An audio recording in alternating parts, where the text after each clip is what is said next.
welcome to The Common Legend. My name is Sean, and our legend this week is Clare Hoogesteger. Hoogesteger. Yep, it's hard. It's close enough. The only person that's ever gotten it correct off the first guess was my Nazism and Catholicism teacher at St. Thomas University. Elon Musk or no? Oh, wait, he never taught it. Sorry. Yeah. But he was like, oh, yeah, that's Dutch. That's how you pronounce it. Oh, so he just knew. He knew. I should have known, though, because as I used to be Sean Hogue, I should have Hoogesteger.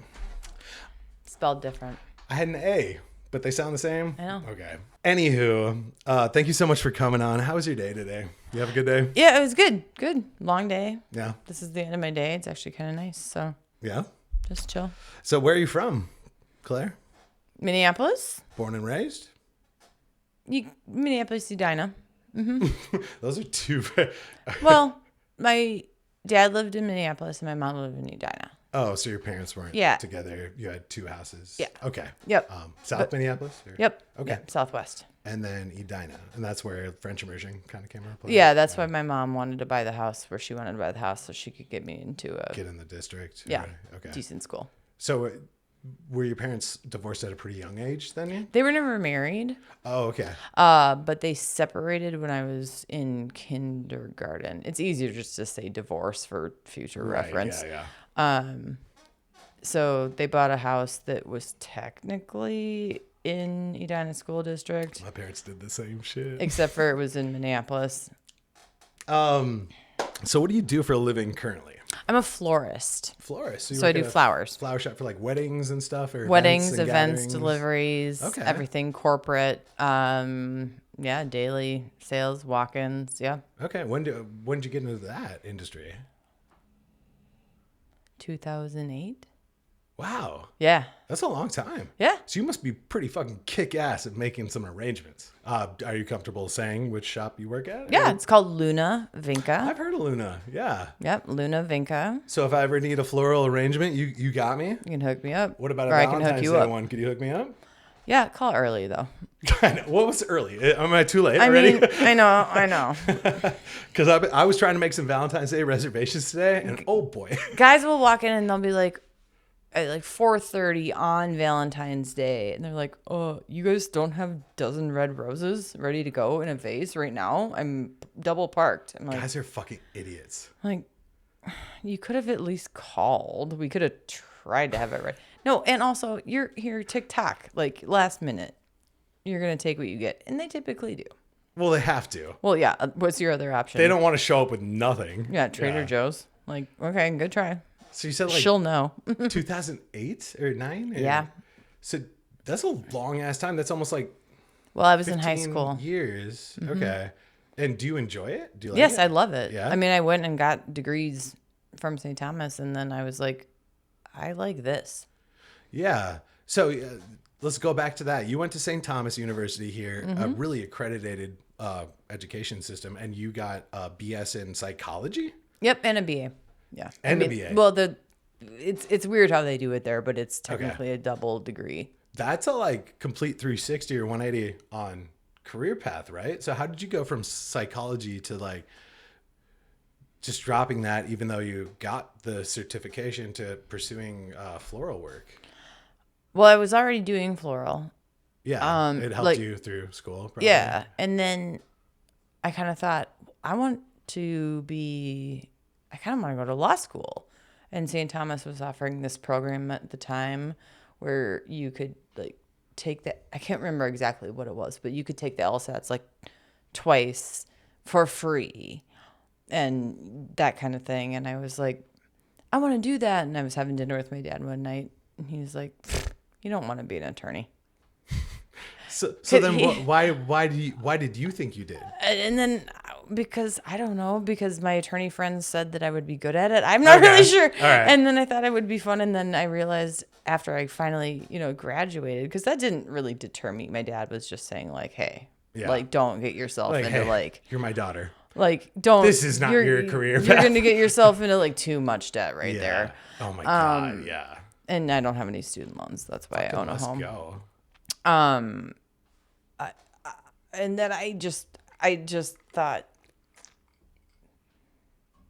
well, why don't I keep doing this? I love this.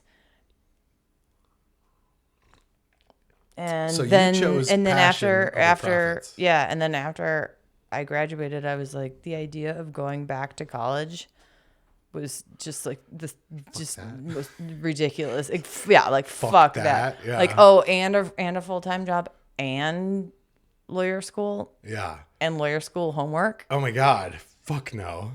But there must have been some part of you that thought like, not just you would be good at it, but like you wanted to, like, did you want to go into law to like help people? Was it like a socially charged kind of thing? Or was it just because other people said you'd be good at it?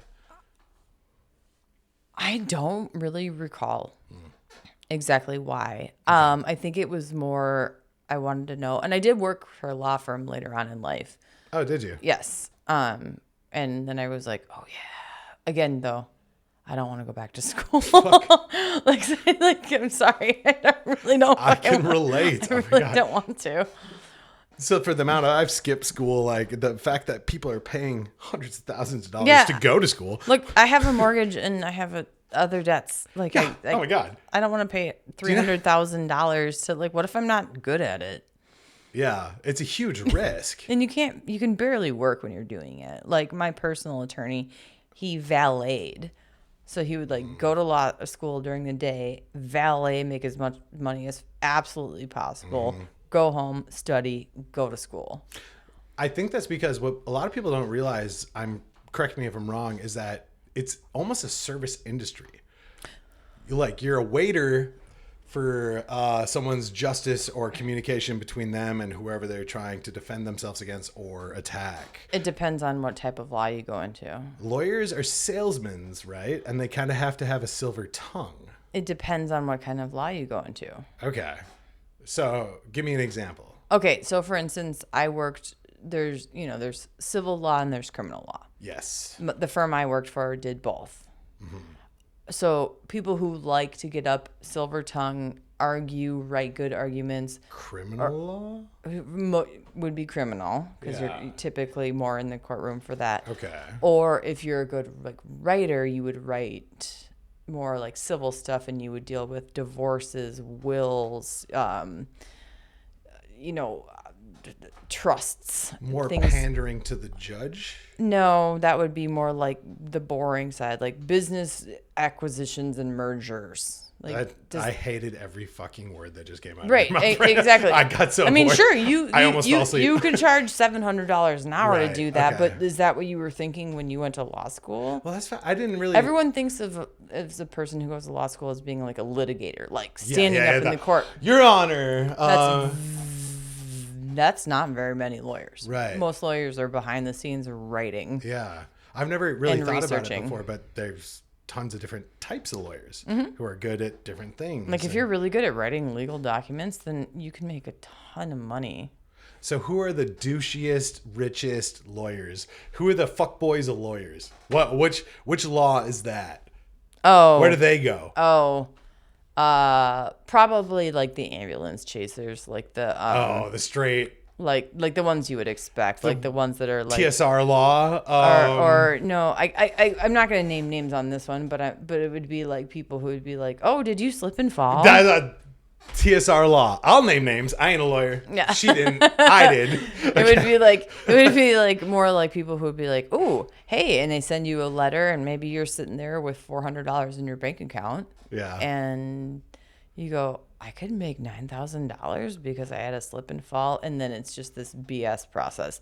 Those are the people that no one has respect for. However, they've got game, and they're around for a reason. Talkers. Well, and they're still around for a reason. Okay. I mean, because hey, okay, I'm going to be frank. This year alone, I've received 3 different emails from 3 different attorney companies or whatever you call it, saying, hey, you qualify for this class action. All you got to do is not say nothing and you're going to make some money.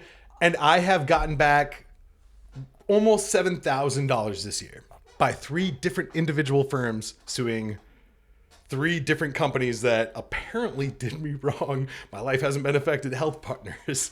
Sure. Artists to it. So what do you call that type of lawyer? The ones that literally just try to fuck a corporation. Well, if they hadn't been involved, besides the fact that it wouldn't have happened, that you would have probably gotten about 10 times as much. But still, yeah. Hey, but otherwise I did nothing. You didn't even know idea. I did nothing. If someone gave me a check for $7,000 and said, "Oh, this is because, I bumped your car one time and I forgot to leave a note," I'd be like, "Oh, yeah, okay." I'm not that kind of person who wants to sue people. I don't care. But if someone's like, "Hey, we're fucking suing these people for you," I was like, "Okay, give me the money, man." Shit, like under the table. Like, honestly, I think it's like any other profession where you would maybe, like, why did you go into it? It's your own personal thing. Like, do you have a huge ego? Are you good at it? Do you want to litigate? Are you a good orator? Like, are you a good this? Are you a good showman? Are you a good writer? Are you a good researcher? Are you good, like, get shit done? Are you good at, like, honestly, and part of it, and that was part of, like, my job. Not that I was anywhere near an attorney. It was just a prospect. But like, are you good at, like, making sure people pay their bills? Are you good at, like, finding cases, or do they just come to you? That kind of thing. Okay. So it kind of, I would say lawyers come in all different forms. Totally. And I've met some really great ones. Mm-hmm. As someone who has been part of the system and had many a public defender. I think the bigger the firm, probably the shadier, or the totally the nicer the suit. The less personable it might be. Yeah. Of course.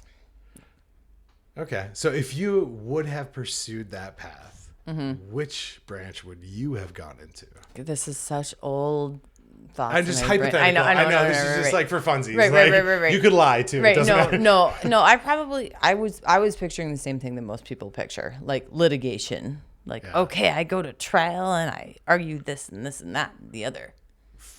For criminal. Oh, okay. Yeah. Like, I don't care about your divorce. Civil. Right. I've heard a statistic that civil defense attorneys get threatened the most against their life by their clients. Because they get so... I can neither confirm nor deny I don't know, that. However, I would not be shocked by that. Because it's more personal. They have so much at stake, their clients at least, where it's like, it's my kid. And so if your lawyer lets you down, like I've heard more civil defense lawyers get death threats from clients than any other. Yeah. And I will say that, like, when you take a criminal case, at least for the firm I worked for, it works differently everywhere. Yeah. Is that you take a retainer or a partial retainer, and they come to you with cash or a check or cash money right then. Yeah. Whereas with civil cases, you're billing by the hour. Yes. And then all of a sudden they go, yay, yay, yay, or boo, boo, boo, and then they lost their case. And then all of a sudden they owe you 30, 40, 50, 10 grand. It doesn't really matter. And they go, well, I didn't win. It's like, well, too bad. Well, thanks. And you only have like this big of a retainer that you took. Whereas civil or criminal typically is, I will represent you for your DUI that is a second degree. Okay, well, let's do this for $7 grand.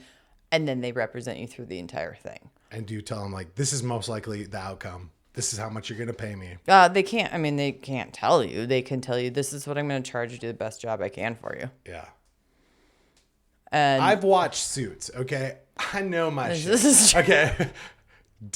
Don't question me. I know why lawyers are in the game. There are some people that really don't like Meghan Markle, so be careful. You mean Meghan Markle? Okay, but so if you were a famous Hollywood actress, which you did just lead in a pretty big independent film, which has been winning awards left and right. Okay, sorry, we'll get on that. But if you were like a AAA star Hollywood actress and a prince, ugly as sin, you didn't really get along with him at all. It was like, I want to marry you. Would you pull a Meghan Markle? Good question. Well, I mean, I would. Not without a prenup, honestly. Okay. Because with my own money, like, especially if you got exiled or whatever happened to poor Harry, like, yeah. well, totally. Oh, you think Megan didn't get a prenup? Like, come on. No, but like she was probably, but it probably wasn't in her favor. Yeah. Dude, I am like pretty fucking straight white guy. And if Prince Harry, that ugly motherfucker, walked up to me and was like, I want to make you my princess, I'd be like, yes, daddy. I guess I'd have to make sure that we at least like got on well enough to like where we could be in the same room. Right, where like you didn't like horribly offend me constantly, and like maybe like we could like have dinner and a drink every once in a while, but like it would be more of a business relationship, sure. Like, so if he didn't make you happy, but he didn't piss you off. Yeah, but could I have like, side pieces? Sure. Oh, I'm sure you don't think Meghan Markle got side pieces? That's in the prenup. Yeah, I mean, it would be written down and be like, well, that's not a. Okay. I'm so sorry. I don't know how this conversation. I don't know how this conversation evolved into that. I was just kind of going with the flow. I'm so sorry. That's okay. So you love your career path in the floral. If you could choose to switch, would you? If you like, literally, Jeannie was like, one wish, jump to a different career immediately, would you? And what would it be? I might go back to psych. Psychology's fun. It's fascinating. Yeah, right? no, and I might go back to, just because I've barely ever worked in like a corporate environment, just like out of curiosity, I might go back and like pursue something that would get me like a pretty high up HR position, because I think I'd be good at that. Well, as the president of your condos association, I would agree. That is my job. The corporate environment sucks. I know that. Soul draining. Why do you think you make flowers for people and they get them and they're happy? Everyone describes it that way, isn't that funny? No, is that not true? Sorry, correct me if I'm wrong. No, but everyone says that same thing. It just seems so satisfying. The best part is, I did not take that as an insult. I'm so sorry if you did. No, I didn't. But the best part is that people will come in and they'll like admire my studio and like the flowers and like look around, and then they'll just like stare directly at me. I don't know which camera I'm staring at. And they'll watch me for like 5 or 10 minutes while I'm like putting together an arrangement for them, which I understand is like watching art being made. It's exactly. Of course, that part doesn't bother me. Canvas. But then they'll say something which I think they think is a compliment, and they'll say, I've always thought about retiring and like opening a flower shop. That's super condescending, right? But they don't mean it that way. But how do you take it? Do you understand that this is my job? That's what I'm saying. Like, when I'm like old and almost dying and can't really work anymore, I'm gonna do what you do. After I retire from the post office, I think I'm gonna just like write a business plan, find a space, open a thing, learn a new skill, which some people, and hey, to all the future wannabe florists out there, do not go to any sort of like flower 2-year degree school. That is a waste of time. Go be an intern at a flower shop. Offer your time for free. Work your way up the chain naturally. No one hires the people who went. I mean, unless you go to Kohler and Dram. Shout out. Mm-hmm. Kohler and Dram. Kohler and Dram. All right. Which is not a school. It's just a floristry school. But like you can get like a floristry degree from like Argosy University or something like that. Don't do that. That's worthless. That's worthless. No one is gonna hire you for that. Go and bust your butt. Yeah. Oh wait, I forget. I can fucking swear. Fucking swear. You can smoke. I'm sorry. You could literally pull out a meth pipe right now. I don't care. I'm not cutting it unless you tell me to. No, I'm not. No. Okay. So you're comparing it almost like to like bartending. a technical degree. That's exactly where I was gonna go. Yep. Do not go to bartending school either. Biggest waste of money. No. Start as a bar back. Work your way up. Learn. Yeah. And I know that it's not even that hard, because all of a sudden someone's gonna quit and they're gonna be like, well, we need you. Yeah. You don't even earn it. Or they'll go, oh, you already worked at Luna Vinca? Well, shit, you've got experience. Come work for us. Oh, you worked at Studio C? Especially since I will say that the flower shop I work at, and we're not even getting to the full point yet, but like, is like kind of an upper scale bougie. Yeah. Ish. Yeah, I'm familiar. Boutique flower shop. Which is kind of what you want from your flower shop. Sure, but you know what?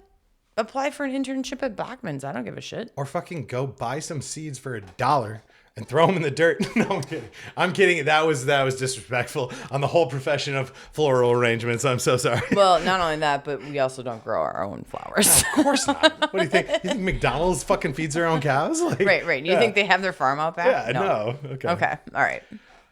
So that was a huge sidetrack. We got real sidetracked. That's okay. You can cut it all out or leave parts, sound bites in there. I almost want to not edit anything unless you tell me to take it out. Like, Nothing yet. Okay. Claire. Mm-hmm.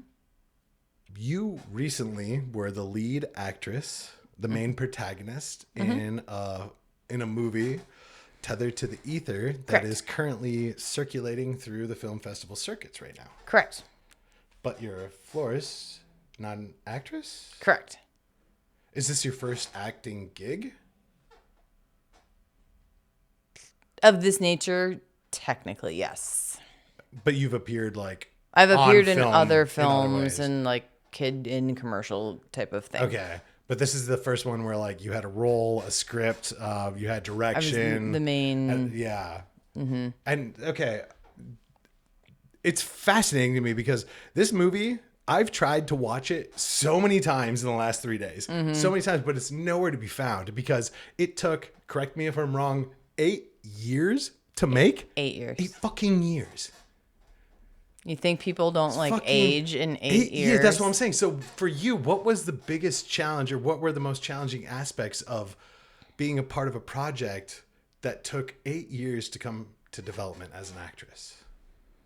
The time, that sounds like redundant. The time commitment where, there would be certain parts of those 8 years where it would be like, okay, come over and film. We're starting filming, if it was a summertime, let's say, at 8:45 p.m.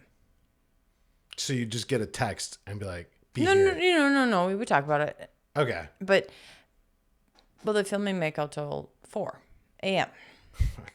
And I work basically a 9 to 5. Welcome to Hollywood, baby. Right. And so that was difficult. So the timing of the shoots, the time commitment was pretty difficult. The time commitment. And the inconsistency? It wasn't like every Tuesday and Thursday. And then it was like certain people wouldn't show up. We would need to do like complete, put Band-Aids on things and figure things out. Right. And then a lot of, after seeing the movie, I've only watched it twice. That's more than I've seen it. Right. I've watched the trailer. I watched it at the premiere for the first time. Which is in October of 2023. It is. I know you're confused. It might have been. I'm not sure. It was. They were doing small, like kind of I already said the word boutique, but you can say as many times as you want. But they did like small, like mini premieres for like small, investor, like high up arty fartsy people. Mm-hmm. Before that, and it was the time commitment. But to be fair, I was much younger. I was about to say, so you're 36 now, right? Just turned. Yep. So you were 28 when they started filming. No. Wait, did I do my math wrong? Yep, because it came out.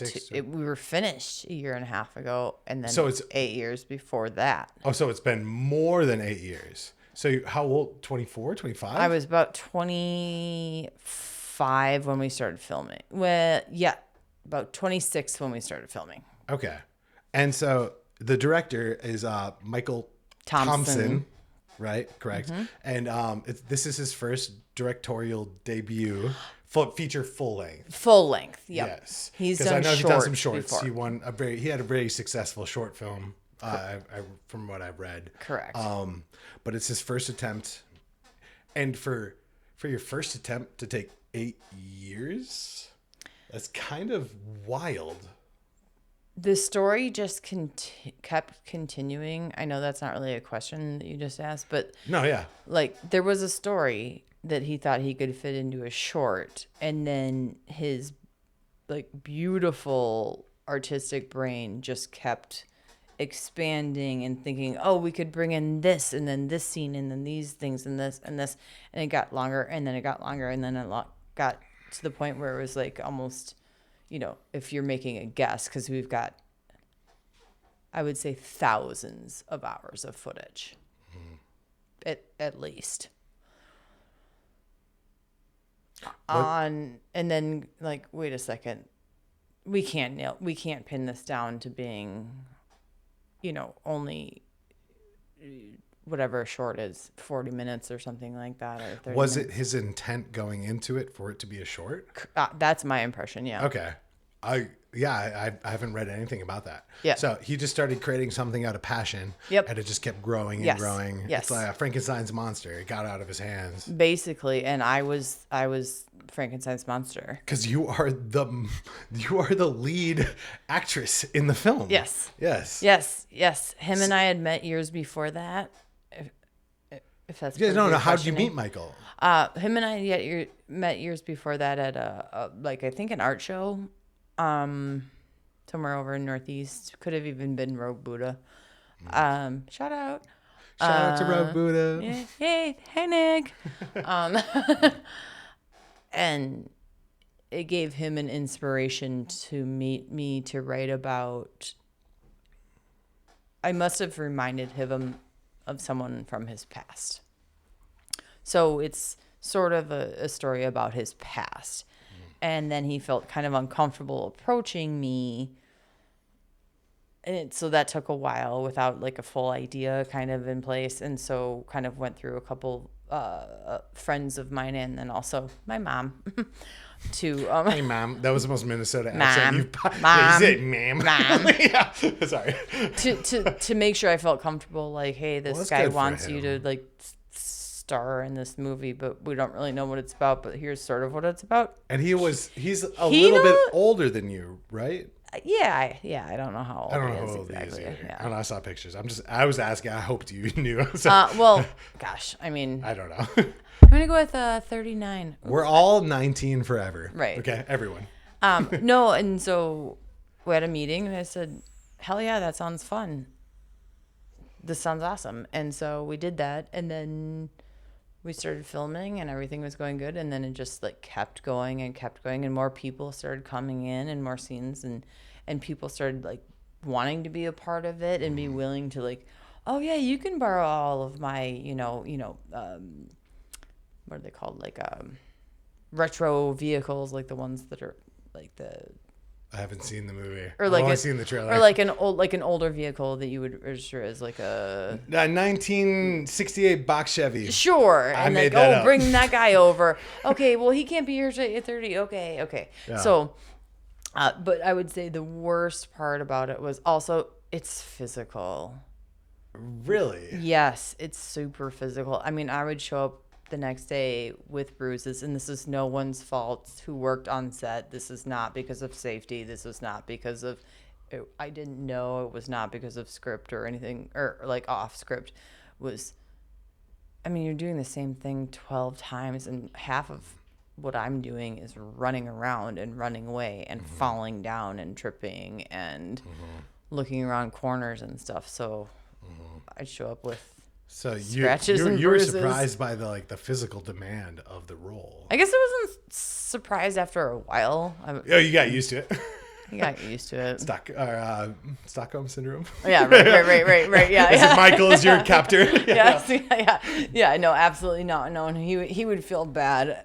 One time I had bruises from like my knee all the way down to my like the top of my foot on both legs, because we did the scene that doesn't even make it into the movie, unfortunately. That's the worst. Where I get tackled over and over and over and over and over, that we filmed it so many times at like 2 a.m. by this probably 250-pound guy. He's a lovely human. He was acting. He's in the movie. Okay.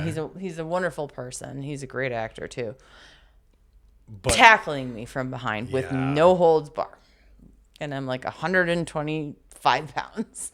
And so I'm falling and they're hitting, I'm hitting. And then I sent pictures of my legs to the producer and to Michael, and they were like, "Oh my God, we're so sorry." I was like, "No, I'm laughing at this. this is great. Look at what I did for art. Yeah, Like, no, yeah. no, I'm like, I'm laughing at this. Like, put this in the So you were something. there from like the really pre-conceptual stages almost.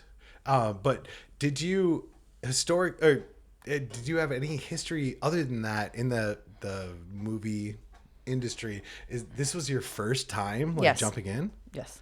And it was just Michael coming up to you and being like, No, he very much set up a meeting between his producer, who is a good friend of his, who is also a good friend of my mother's, and then me, and all four of us went out to dinner, and because he didn't want to seem like a creep, I think. well, as an artist who is trying to do something similar, parallel to Right. him, you have to try to be as professional as possible. Right, right. Set calendar reminders. Right. You yeah. know. Yeah. Yep. So you weren't you never acted before. Did you do any acting in high school? Were you no theater, nothing? So this is your first role. Yep. And it's winning dozens of awards right now in the independent film fucking cycle. Actually, hold on. I need to Yeah, look, pull no, hold them on. No, just okay. Best experimental feature film at the Halusiana Film Festival. Best indie film director at the Costa Brava Film Festival in Barcelona. This was made in Minnesota, right? All of it. Best indie filmmaker at the Carpe Diem Film Festival in Brussels, Belgium. Best no budget film at the Transparent Film Festival in New York. Best experimental film at the Berlin. I'm getting culture shock. I just went from Italy to Brussels to fucking New York. Best official selection at the Cipontum Art House International Film Festival in Italy. Like this is wild. Like obviously, like, And that might not even be up to date yet. no, this is just I stopped. I had to stop. Like after I was researching their awards, like it's still going. Mm-hmm. And this is your first time. Correct. How does that feel? I mean, I'm really proud of it. Yeah. I'm proud of it. I think we all, like the major players know who they are, did a lot of work on everything. I mean, no one was getting paid.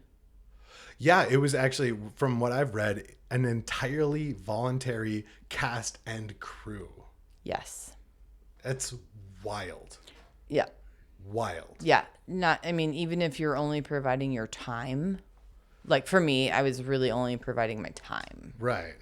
So why were you incentivized to do that? Like, why did you want to? I fucking started it. Might as well fucking finish this fucking thing out. But So, okay, no. And I can cut this if I want to, if you want me to. Was it like a Harvey Weinstein moment where all of a sudden this fucking director walked up to you like, I have a role for you in my movie. Okay. And you were like, oh my God, yeah. okay, have you ever met Michael in person? Nah, I haven't. I Okay, just learned about him yesterday. Okay, then no. It wasn't. No, he's a lovely, lovely gentleman, but he's like totally not. He's not like that. It's not scummy. It's not grimy. In fact, not- he's very shy. So you and didn't feel like you were recluse. being exploited at any point in time. No, except for when like guys would be setting up the scene. This is actually hilarious. Yeah. When like guys would be setting up like certain scenes or whatever, and I would have to be like semi-nude or nude. Like there's some shower Seen scenes. some of those Yeah. clips. And they were like, okay, well, we'll just, shoot. I'm like, and thank God that Kate Iverson, shout out for real, Who is the co-producer on the producer, movie? Yeah. was like, you're going to have her get naked in front of 4 dudes with a camera and a mic and excuse me? Yeah. Did you even ask her if that was okay? And they were like, oh. They What? weren't thinking. They were thinking about the art portion of it, like not that a woman could feel insecure or uncomfortable around Right. all these men telling her what to do and get naked. in the shower. Yeah. And then they're like, oh, we'll go out and get her a bodysuit, so at least she appears to be naked. Oh, like a nude, one of those nude yeah, suits. like something. And I was like, okay. And then like a different scene, same idea, same thing with a girl thing, like where I was laying in a pool for, God, I think 5 hours with a wedding dress I've on. never even done that for fun. With a wedding dress on. and I'm getting cold. And so like, Yeah. and sometimes these guys, and it is usually the men. I'm sorry, men. Sorry to all men out there for various reasons. Do not apologize. Okay, Just- men, I take back her apology. Fuck you, do better. Okay, go on. No, but they're not thinking, wow, maybe she's cold. No, they don't know that they're so narrow-minded. That's what I'm saying. Yeah. So I don't know So if that you answers got- your question. No. I mean, yeah, it does, and it poses so many more. Like, Well, because and it was like, I don't know how to do makeup. Like, I don't know how to do, like, I mean, I know how to put on mascara. so you didn't have a makeup artist on No, set? and then if I needed makeup, they would bring in a makeup artist. Right. For that scene. So you got like the full exposure. This is like 90 Day Fiance or like boot camp for fucking filmography as an actress. for you. Basically, yes. You just got thrown into it Because some and had people to deal with it. absolutely. Because some people were like hellified professionals, like shoot for Ferrari and do stuff like that that are just like into the arts. And then some people were like, I have a Cadillac. You know what I mean? Like, I mean, I'm not joking. I'm sorry to laugh, but that is, I have a Cadillac. Like, I want that to be my text tone from now on. Right. Like, what the fuck? No, but there was a huge range of varying people, but okay. almost all of them lovely. So it was tough. Would you do it again? Now? Ooh, I don't know, man. Yeah. So is your Hollywood career done? Nah. I mean, I'm not pursuing anything. You already did, though. I didn't pursue it at all. I agreed to it. That's pursuit. No, I didn't pursue it. They pursued me. Okay. Yeah, I And get, I said, I get what okay. you're saying. Okay. But so would you do it again? At like age-wise right now? Yeah, no, like right now in your like having experienced it before Would already. it be the same film? Make up your own circumstance. Like, Okay, if it were like more of a if it were a little different, then yeah.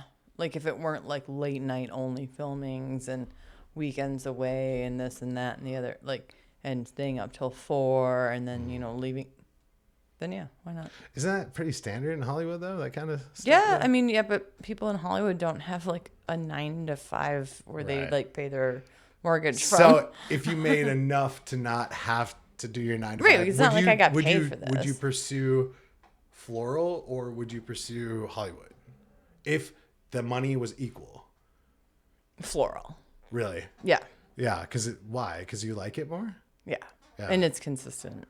So film, this is just fun for you. It was Kind fun. of, yeah. yeah. Yeah. So And it became a passion project of mine too. Yeah. Like I cared just as much as everyone you got else. invested in it. Yeah, absolutely. Because After I mean, you day were working one. for free, so you Day had one. to be. Yeah. Day one. Yeah. So if Michael, like I know he's hoping this film circuit that he's doing with all these festivals will land him some sponsorship to get him to do Ideally. it again at a higher budget. Ideally. If Michael came back to you and said, I got more money, I want you back, would you say yes? Yeah. Yeah? To work for Michael. Michael's lovely to work for. Would you do it again? Yeah.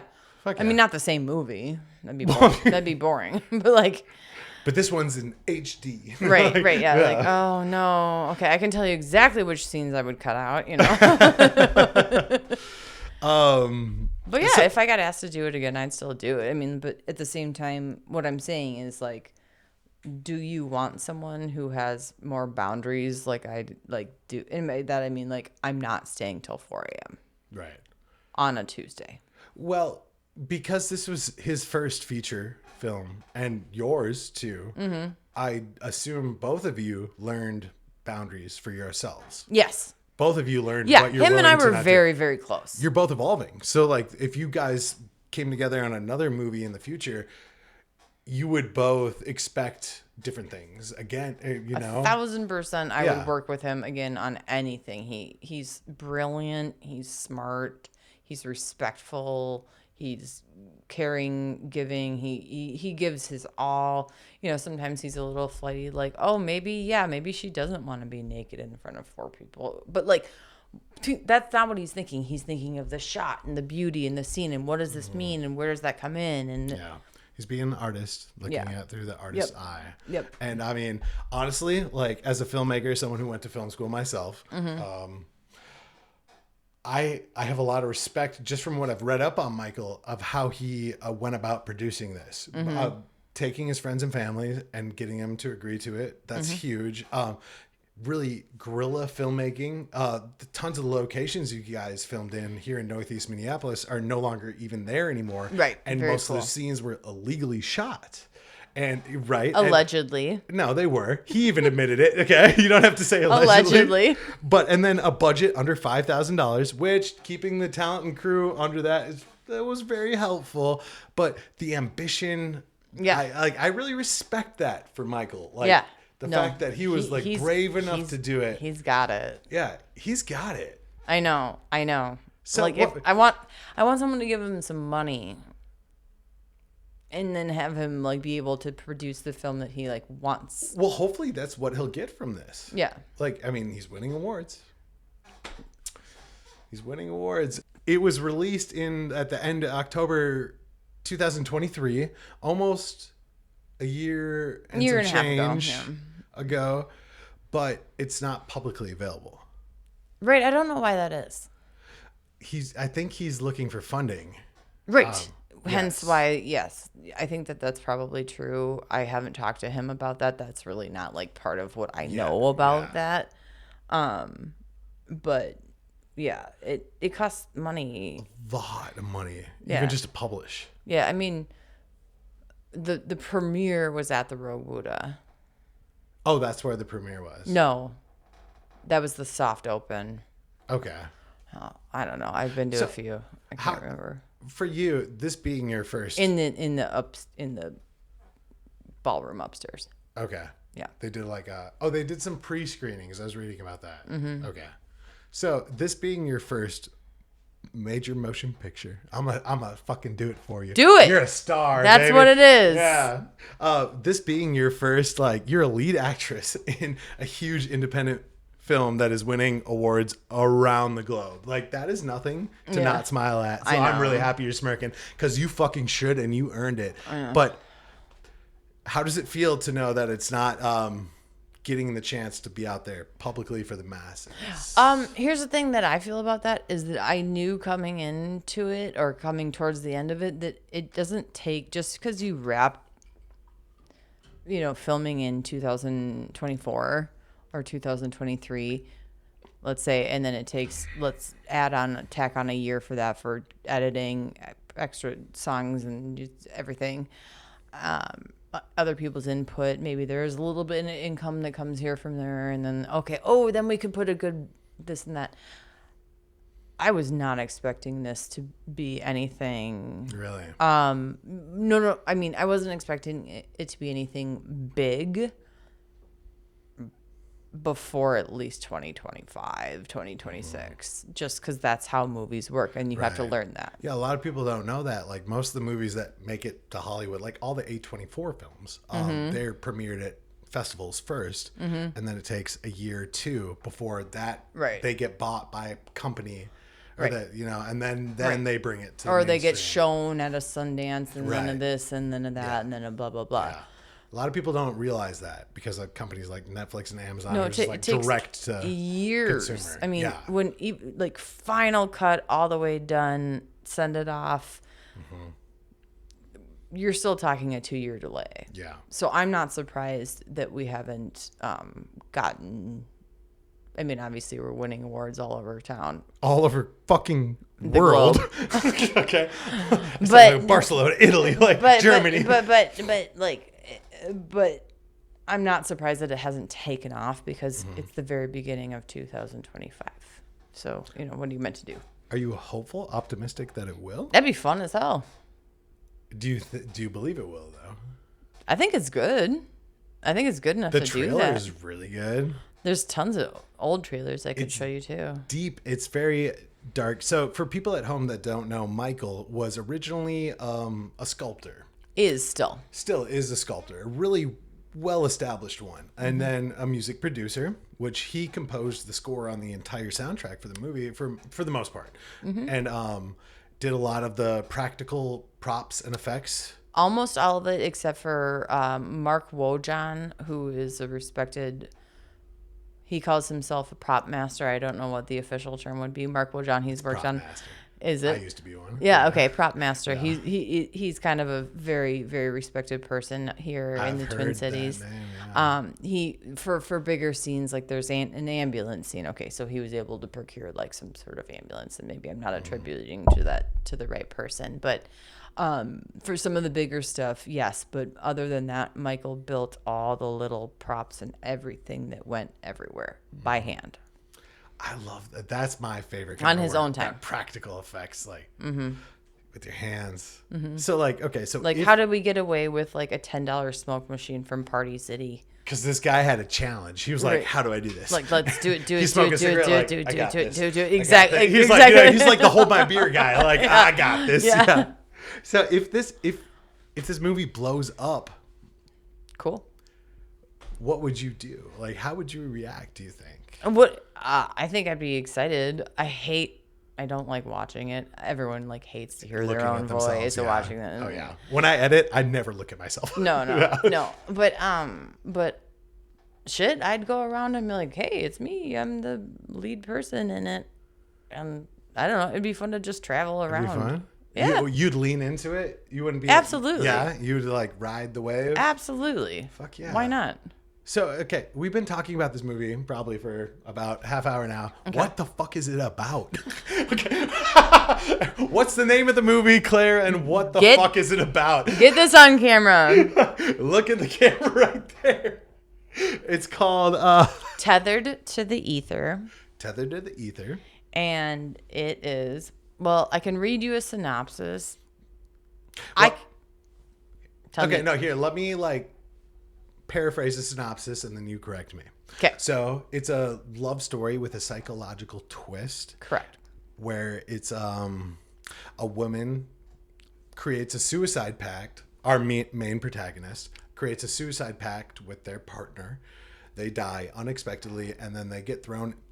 Okay, correct me in a second. I don't die. No, their partner dies. The man dies. I understand. They go into a psychiatric unit, and it's about their experience leaving this unit and them dealing with almost like a psychosis kind of event, struggling with PTSD, trauma. It deals with a lot on depression. And from what I've read, it stems a lot from Michael's personal experiences being in the psychiatric unit in the 1980s. Correct. Okay. So correct me where I'm wrong. No, you're not wrong about any of that. It stems, it's, of course, an exaggerated, it's a film about a woman and him who, well, I don't know how much is true about his real life about this, but in love, she tries to suicide, doesn't make it. And by that I mean doesn't complete suicide. Failed attempt. Gets caught on a guardrail while jumping off a building. That's what the rope scene is. I want this movie to be released publicly so bad. That's why I wear a brace during most of it. He passes away. I don't. I am, yes, institutionalized on some degree. And then when I'm let out, and I'll tell you one thing, don't put a pin in that part. Okay. And then when I'm let out, I'm being chased or followed by some entity which is meant to be the Roma Key Club. And the Roma Key Club is kind of supposed to be a personification of like paranoia? You would have to ask Michael about that Okay. one, but the Roma Key Club it's sort of like, the Illuminati. It's a cult from what I've read in the reviews. Right. And so I'm being chased, and so a lot of my scenes are just me being running? chased. Yeah. Or naked in a shower. Or naked in a Either shower, running or or naked in a pool. I'm not really sure why. But no. I know why. As a straight white man, I know why you were naked in that pool. I had a wedding dress on, naked in the pool. Okay. So you get out, you're running. And I'm trying to find safety. Yeah, you're afraid. And I'm afraid. you're going through this traumatic event, this Yep. experience, And you know, and yes, and it's always unclear what's real and what's fake. So like if you do watch it, it is difficult to follow if you don't kind of already have a like a sort of like, oh, okay, kind of like maybe not like bullet points of like what happens and when. Are you talking based on like your personal experience? If you haven't ever felt like that kind of paranoia, or Sure, that too. But I also think it's also like kind of in the ether enough that like you can sort of take what you want from it. So it's like it could just be this sort of like kind of spooky, goofy sci-fi, or not sci-fi, but like sort of thriller where I'm being chased by this like sort of entity that's not there, or that is there, because there's lots of cars and stuff involved, and you know there's really beautiful visuals. Or you could take it as that was my internal struggle. Right. So based on everyone's individual actual experience, the perspective changes. I think so. Because I remember my dad, who's 80 years old, I got like one free link. To the movie? To send. Oh. I sent it to my dad. I want one. I know. Hey. Hit up Michael. And he's like, yeah, you look good. I didn't really get it. I'm like, I didn't expect you to. Like your dad's almost boomer, like on the cusp. No, like he's like almost beyond. He's 80. Yeah. Yeah. So like that checks out. Yeah. That clears. He's like, oh, yeah, no, it's really nice. I love that you're doing what you like, honey. Yeah. I love you. Like it looks nice. Don't get it. I didn't understand. He was like, what's it about? I'm like, so what is it about? What I mean, so well, I think honestly, I'm gonna and not to be like barf, but barf. Fuck it. Like I'm gonna leave that up to like the interpretation. If you understand the beginning of the story, then you can kind of figure out for yourself what the ending of it means. I mean, do I get caught? Am I trapped? Am I this? Am I that? Kind of. Mm-hmm.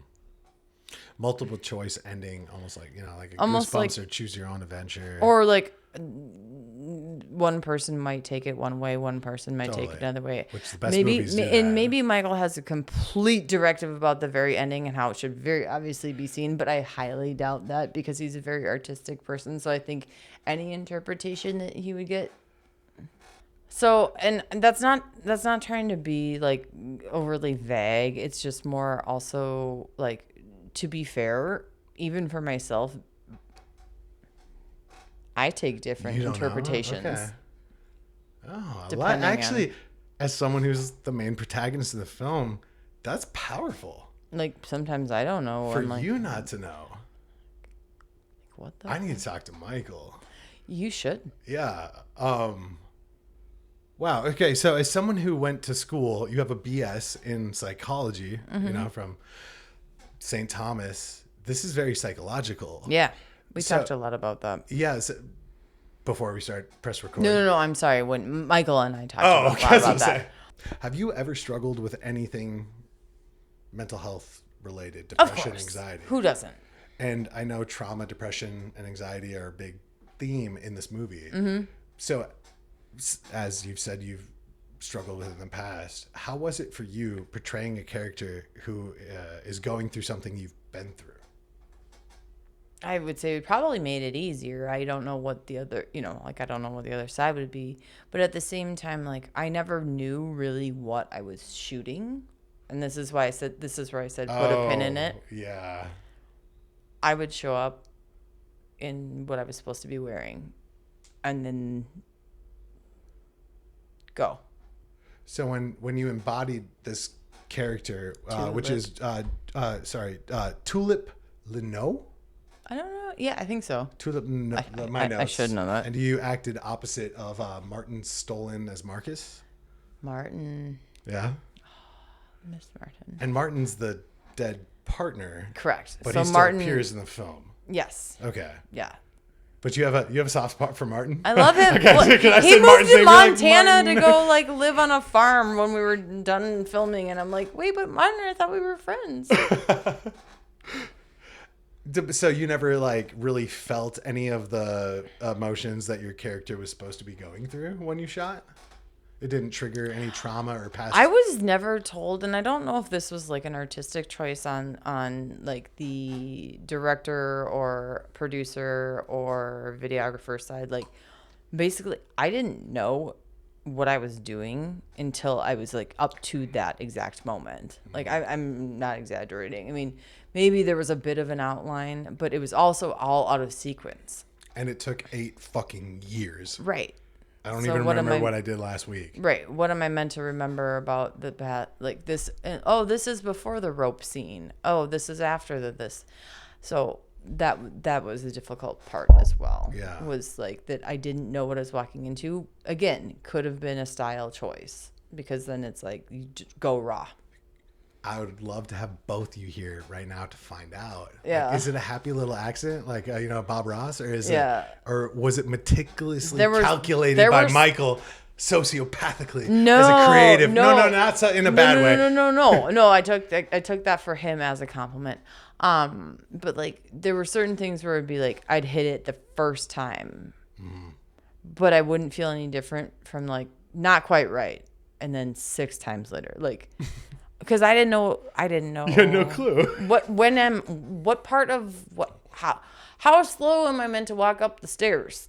You know, that kind of thing. You know, like not real frustration. Sometimes we would get a little frustrated with each other, but like a little bit. But like mostly it was just. I think it was just part of it was just come in, wear the right uniform, and like we'll give you direction because like we're sort of kind of being still creative with it. Mm-hmm. And some of it was like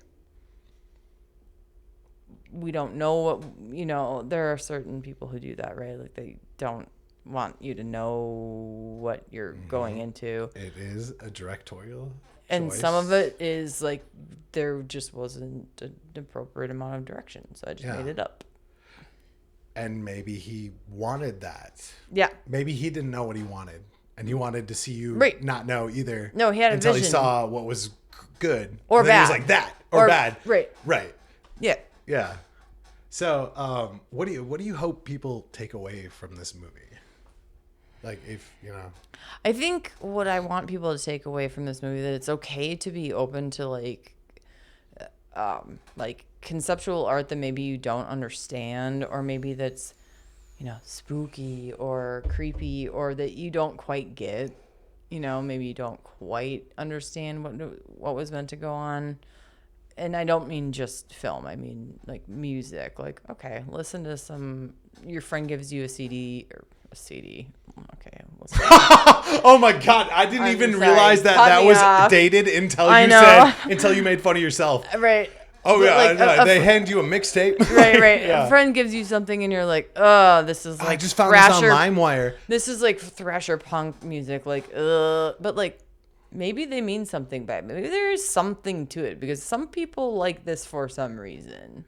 When you say this, it's technically defined as art house. It's a very artsy piece. Right. From the trailer, beautifully shot. All the scenes, the props. Yeah, we had it's good amazing. data first. But it's very like art, right? Quote unquote. Right. Yeah. Right. It wasn't meant to be like accepted by the mainstream casually. It's not an action flick. We don't have fucking Jason Statham in this shit. Well, however, there is a love story component to it.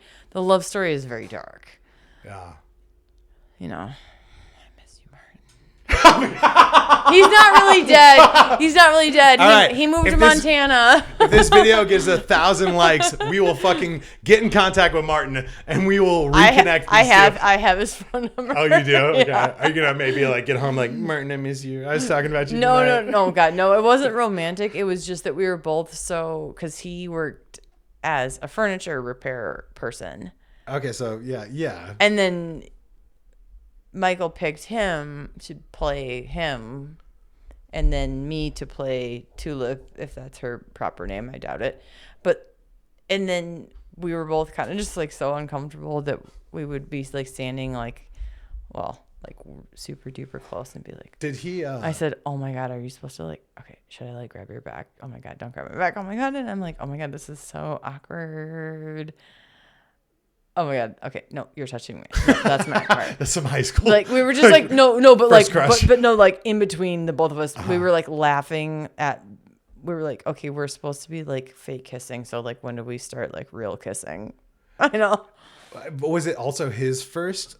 Yes, absolutely. So like, it's literally like capturing a first romance on screen because But we weren't romantic with each other whatsoever. That's why I said romance is where it's like, did Michael get to see both of you together and read your chemistry first, or did he pull you individually and said go? Individually? Okay. I know that's what's weird because we did have a really good chemistry, and we would make each other more comfortable when we'd have to do really awkward scenes, and it was the most we could do to not. I mean, I think there were plenty of like cut. Stop! No! You guys are laughing. You guys are laughing. Stop laughing. You look like you're laughing. You're supposed to be crying. That's amazing. Yeah. Like the fact that he could like take two. Well, and I will say that Martin is way better. Stolen is his last name. I don't think he's looking for work in that area, but is like a way better natural actor than I am. I don't know. From the trailers I've watched, you've got some skill for sure. You haven't seen the whole movie, but no, I'm proud of it. Well, so. I want to see the whole movie. Fine, I'll send you the link. I'm sorry to really I just grilled you about your experience. That's okay. We've already been talking for an hour. So okay. I just want to switch the topic over to some lighter stuff, so we can end it off so people can get to know you as a person. Sure. And you listen to the podcast. I don't know if you know what the last question is going to be. No, I don't know. Okay, great. My favorite. Okay. So if you knew you were going to die exactly a year from today, what would you do differently tomorrow? Differently than what I'm like planning on doing? Yeah, whatever you plan to do tomorrow. What would you do differently if you knew? I would suck up all my money from all my bank accounts and whatever. I'd quit my job. I wouldn't give a shit about anything and be like, hey, I'm going to Missy, you want to come with me for like 2 weeks to the Bahamas? Just if you can get off work, just tell me when. So-and-so. And I just spend time with my friends and my family. That's what you're focused on. And I would just like blow my money and just do that. I don't have kids. Right. I'd sell my place. I'd sell my car. I'd just sell everything and just go have fun. So you'd focus on experiences with people you love. Yeah. Okay, because everyone's different. Some people would be like, I'm fucking... Well, like, you would probably say something different. You'd be like, okay, I'd make sure my kid's okay. Well, yeah, that's what I'm saying. So you'd be like, hey, I'm going to drop everything and be like, people I love, let's go do things that we've never done and we'll love together. And why not? And let's also fly first class. Right. I mean, until I run out of money and then screw it. Yeah. Some people might be like, I'm going to make my first movie. Like Michael, also, I'm going to die. How am I dying? Well, that's pretty dark. Do I have to decide? I don't know. This is super hypothetical. I mean, but like... Okay. Does it change? Is it going to be like a long... Like, am I going to be like sick for like half of it? Because that changes Does it change what you would do? If I'm going to be like sick for like the whole time, then yeah, okay. I'd be like, oh, well then have a fun ass funeral and euthanize me. Whatever. Yeah. Okay. So let me we pose know you. What you mean. Okay. So based on what you said, let me pose you two different scenarios and see if you changes your answers. Okay. Okay. So a year from today, okay. 365 clock just started ticking down. You're going to be guillotined, beheaded. Mm-hmm. What would you do? Same thing I just said. Okay. A year from now, you're going to die. Tick, tick, tick, tick. But it's going to be in a plane crash. What would you do? Same thing. Okay. A year from now, you're going to die. But tick, tick, tick. It's slow, painful, and your family has to watch you die. I beat you to it. I would have them euthanize me when I felt too sick. Unfortunately, it's not legal here in the States. Doesn't have to be legal. No. Isn't it funny that if you kill yourself, you're breaking the law? Mm-hmm. What are you gonna bring? This is why I don't call it commit. I don't find it to be a crime. I say complete. So have you struggled with suicidal ideology? Absolutely never. Never? No, but I've Wow. lost many a friend to suicide. Yeah. And there are a couple Wow. accepted terms. Hey, if anyone listens to this, there are a couple suicided, though it sounds awkward to say once you get used to it. That's actually the appropriate term. An appropriate term, suicided. Really? Yep. Never heard that one. Or the other more appropriate term would be, or also appropriate term would be completed suicide. Yes. So I won't touch on this for long. I'm just curious, genuinely, because as someone who has struggled with that ideology and made multiple attempts and also lost people to it, but you've never struggled with that thought complex, but you've also lost people to it. What is the biggest unknown, the biggest question you have for people you've lost? What is the one thing that you just have no clue about that you'd love a little insight towards?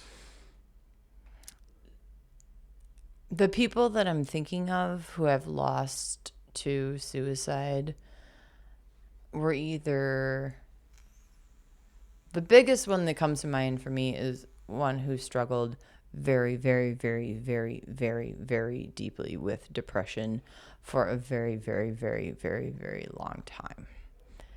Now, he actually did a remarkable thing, and you can keep this in, absolutely. A good friend of ours, or mine, my friends. Though, I mean, we had to, it was 3 months before this, we had to go bang on his door and pull him out of bed to give him a birthday breakfast, because that's how bad it was. And that was the least of it. His psychologist came to his funeral and came to sit, what the non-Jewish version of sitting Shiva would be, like where all the family and just gather around and tell stories. And It's a wake, or well, this was more of like just a more casual gathering at a home, more intimate, more personal. but he had tried so many different tactics to not feel the way he felt, and so many different ways to cure whatever it was. Whatever. Yeah. And none of it was working. And unfortunately, and I see this all the time, or I would see this all the time in psychology, would be once you finally get that right mixture of drugs in you, you start actually having the energy to then for contemplate, and then suicide. Yeah. And he did. And to be fair, I know this sounds crass. I miss him every day. I think about him all the time. I couldn't see an escape for him either. Yeah.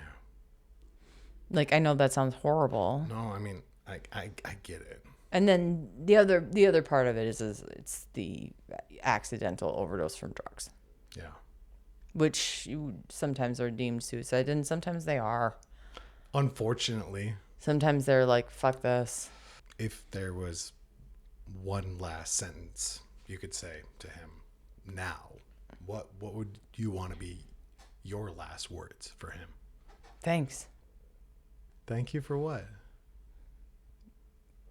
I don't know. Sorry, my tummy's growling. It's okay. I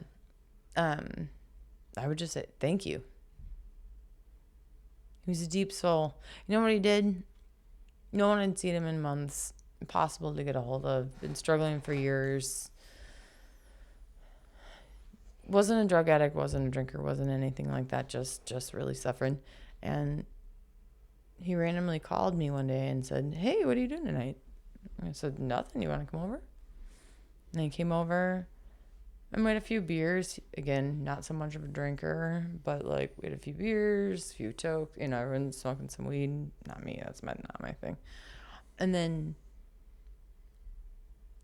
he played guitar for us, and he was like the most social we'd ever seen him. And we were all kind of, after he left, like, actually he spent the night, but the next time it was like, wow, Jack seemed really good. Yeah, he seemed great.